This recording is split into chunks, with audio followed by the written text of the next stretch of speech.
Ready. Start. Madam Speaker, I now come to tax proposals. Taxation is an important factor of social and economic engineering. Tax collections help the government to provide education, healthcare, housing, and other basic facilities to the people to improve their quality of life. It also addresses the problems of poverty, unemployment, and development. To achieve these objectives, it has been our endeavor in the last 9 months to provide a stable taxation policy and a good tax administration. A very important aspect of our tax administration is the fight against the black money. A number of measures have already been taken in the direction. I propose to do much more. Madam, you will agree we need to revive growth and investment to ensure that more jobs are created for our youth and the benefits of development reach millions of our poor citizens. We need an enabling tax policy for this. I have already introduced the bill to amend the Constitution of India for goods and services tax in the last session of this August House. It is expected to play an important role to transform our economy. It will add a force to our economy by developing a common Indian market and reducing the effect on the cost of goods and services. We are moving in various fronts to implement GST from the next year. The basic rate of corporate tax in India is higher than the rates in the other Asian economies, making our domestic industry uncompetitive. Moreover, the effective collection of corporate tax is about 23%.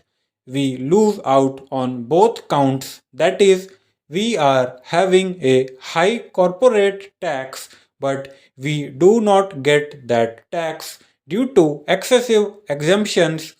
This has led to litigation and loss of revenue.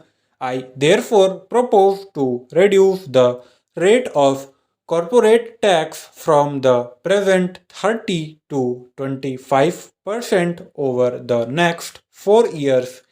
This will lead to a higher level of investment, higher growth rate, and more jobs. This process of reduction has to be accompanied by removal of various kinds of tax exemptions and incentives for corporate taxpayers, which account for a large number of tax disputes. Madam, I wanted to start the reduction of corporate tax rate and elimination of tax exemptions right now. Then I thought it would be appropriate to give advance notice that these changes will start from the next financial year. Our policy is to avoid sudden surprises and instability in tax policy. Exemptions to individual taxpayers will, however, continue since they facilitate savings which get transferred to investment and economic growth. Madam Speaker, while finalizing my tax proposals, I have adopted certain broad themes which include measures to curb black money, creation of jobs in growth and investment sectors, and promotion of domestic manufacturing industry and make in India. Our aim is to provide minimum government and maximum governance to improve the ease of doing business. Our efforts are to provide benefits to middle class taxpayers and improving the quality of life, and public health through tax proposals.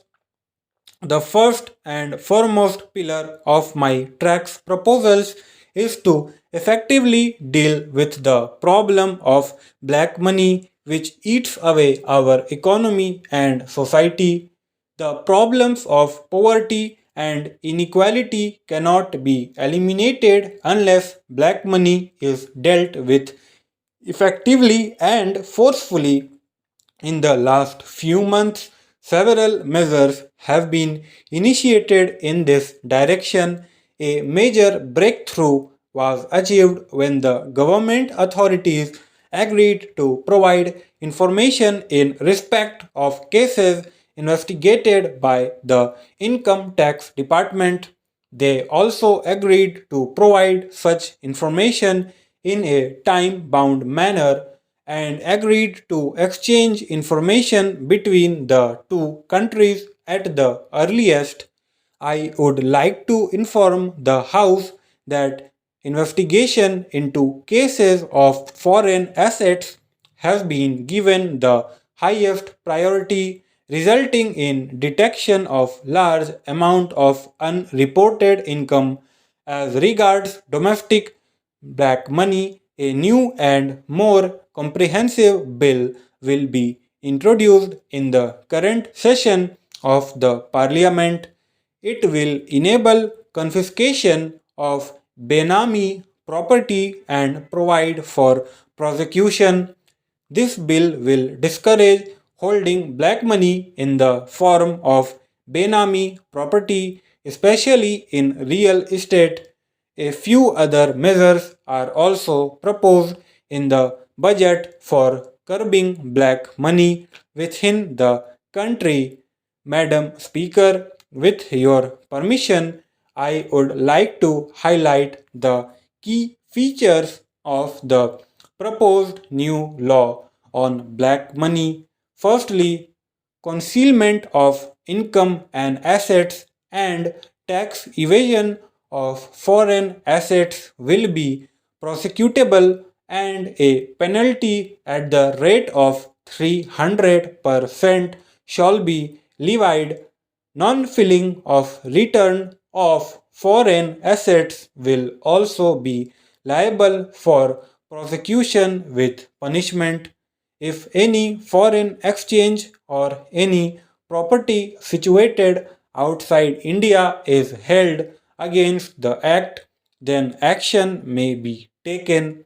Madam Speaker, the second feature of my taxation proposals is job creation.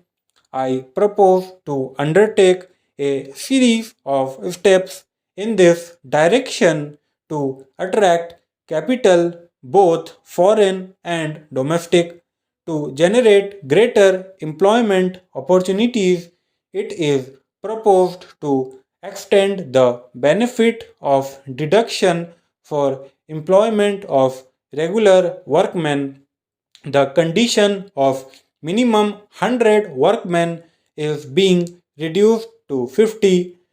My next proposal is regarding minimum government and maximum governance with focus on ease of doing business and simplification of tax procedures without compromising on tax revenues.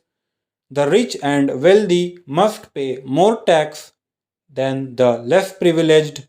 I have therefore decided to abolish the wealth tax and replace it with an additional surcharge of 2% on the super rich with a taxable income of over 1 crore. This will enable the income tax department to focus on ensuring more tax. Madam Speaker, cleanliness of households and clean environment are very important social causes. The next aspect relates to Swachh Bharat Abhiyan. I have proposed 100% deduction on this contribution. A similar tax treatment is also proposed for the Clean Ganga Fund. I also propose to increase the clean energy cess to finance clean environment projects. With these words, I thank you. Stop.